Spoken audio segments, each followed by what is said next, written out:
नमस्कार, स्वागत है आप सभी का tutorial classes study for all English phrasal verb part 11 के इस लेक्चर में। हम लोग फ्रेजल वर्ब क्यों याद कर रहे हैं, because exam points of view के लिए बहुत ही इंपॉर्टेंट है। हम लोग इस लेक्चर सीरीज में वोकेबुलरी और उसके साथ साथ ग्रामर को हम लोग कर रहे हैं। ग्रामर में हमारे वर्ब में जेरंड हमने ख़त्म कर दिया है और जेरंड के बाद अभी मैं पार्टिसिपल कराऊंगा, तो आप लोग जेरंड तक कंप्लीट कर लेना ताकि नेक्स्ट लेक्चर आप लोग ढंग से समझ पाएँ।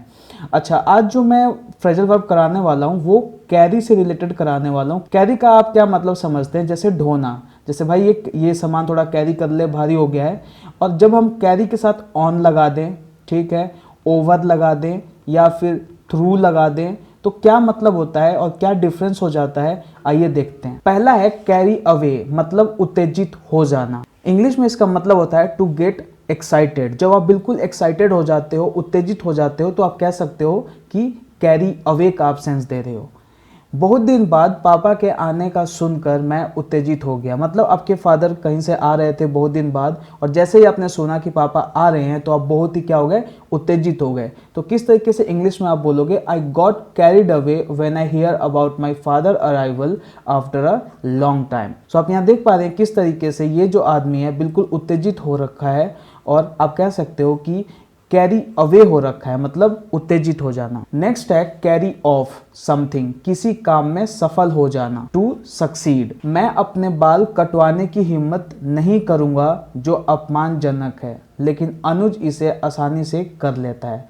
मतलब कि ये जो काम है कैरी ऑफ करना, वैसा काम जो नॉर्मली आदमी नहीं कर पाता है लेकिन वो भी कोई कर लेता है, उस सेंस में हम लोग कैरी ऑफ का यूज करते हैं। इसको इंग्लिश में आप कैसे बोलोगे? I would not dare take my haircut, that is outrageous, but Anuj carries it off easily. आप फोटो के थ्रू यहाँ समझ सकते हैं किस तरीके से ये आदमी जो है इसने कैरिड ऑफ किया है, कोई प्राइज जीता है, और इस सेंस में हम लोग कह सकते हैं कि ये जो आदमी है कुछ ऐसा डिफिकल्ट काम में सक्सेस पाया है जो नॉर्मल लोग नहीं कर पाते हैं। नेक्स्ट है कैरी ऑन, मतलब जारी रखना, किसी चीज को कंटिन्यू रखना, टू कंटिन्यू। छात्र चिल्ला रहे थे और उन्होंने जारी रखा उस चीज को जब तक शिक्षक ने नहीं रोका। Student were shouting and carrying on until teacher stop. तो यहाँ पे आप देख सकते हैं किस तरीके से कैरिड ऑन का यूज हुआ है, और ये सेंस दे रहा है कि छात्र चिल्ला रहे थे और जारी रखा, कब तक? जब तक शिक्षक ने नहीं रोका। तो इसको इंग्लिश में आप कैसे बोलोगे? Student were shouting and carrying on until teacher stopped. तो यहाँ पे आप देख सकते हैं किस तरीके से कैरिंग ऑन का यूज हुआ है, किस सेंस में? जारी रखने के सेंस में। आप इस फोटो के थ्रू समझिए कि बच्चा जो है क्लासरूम में चिल्ला रहा है और ये तब तक कंटिन्यू रहा जब तक टीचर ने मना नहीं किया। नेक्स्ट है कैरी आउट, किसी कार्य या आदेश को पूरा करना, टू एग्जीक्यूट और टू कंप्लीट। मतलब आपने किसी को प्रॉमिस कर दिया कि मैं ये करूंगा और आप वो कर लेते हो, तो आप बोलोगे कि मैंने वो कैरिड आउट कर लिया।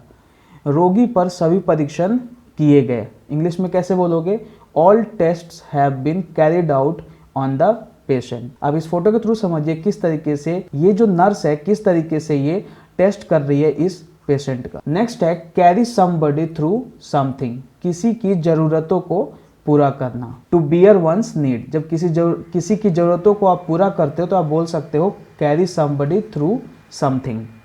जैसे कि उन्हें दृढ़ निश्चय ने उन्हें बुरे समय से निकलने में मदद किया। His determination carried him through the ordeal. Ordeal का ही मतलब होता है बुरे समय में अनप्लीजेंट थिंग, जो आपको चीज़ पसंद नहीं है, ठीक है, और उस चीज़ से निकलने में मदद किया, क्या? डिटर्मिनेशन। तो यहाँ पे कैरिड हिम थ्रू का किस तरीके से यूज हुआ है आप देख सकते हैं। यहाँ पे समबडी समथिंग का ये मतलब नहीं है कि आप जब सेंटेंस को यूज करोगे तो वहाँ पे समबडी यूज करोगे। यहाँ पे समबडी का मतलब है कोई पर्सन होगा और समथिंग का मतलब कोई चीज होगा। तो आप यहाँ पे देख सकते हैं कैरिड हिम, तो यहाँ पे ये समबडी के जगह पे आया हुआ है, एंड थ्रू द ऑडियल ये क्या है? समथिंग है। तो इससे आपको ये समझना है कि जब आप फ्रेजल वर्ब का यूज करोगे तो आपको ये भी देखना है कि वहाँ पे समबडी होगा या समथिंग होगा, ताकि ढंग से सेंस दे पाए, अदरवाइज सेंस कुछ और बन सकता है। आप यहाँ फोटो के थ्रू समझिए कि किस तरीके से ये आदमी जो है ये बड़ा सा पत्थर हिलाने में इम्पॉसिबल था, लेकिन इसके डिटर्मिनेशन ने भी संभव करवा दिया। तो इस सेंस में हम लोग कैरी थ्रू का यूज करते हैं। आज के थे ये हमारे 5 फ्रेजल वर्ब, जिसमें हमने कैरी से रिलेटेड फ्रेजल वर्ब देखा, जो कि इंपॉर्टेंट है, एग्जाम में आया हुआ है और डेली लाइफ में भी हम इसको यूज कर सकते हैं जहां पे भी ऐसा सेंस बने। तो आज के लिए इतना ही। आप इस लेक्चर को लाइक कर लीजिए, शेयर कर लीजिए, सब्सक्राइब कर लीजिए और बेल बटन को प्रेस कर लीजिए। इससे आप अपडेट रह पाओगे और टाइम टू टाइम नोटिफिकेशन मिलती रहेगी। धन्यवाद।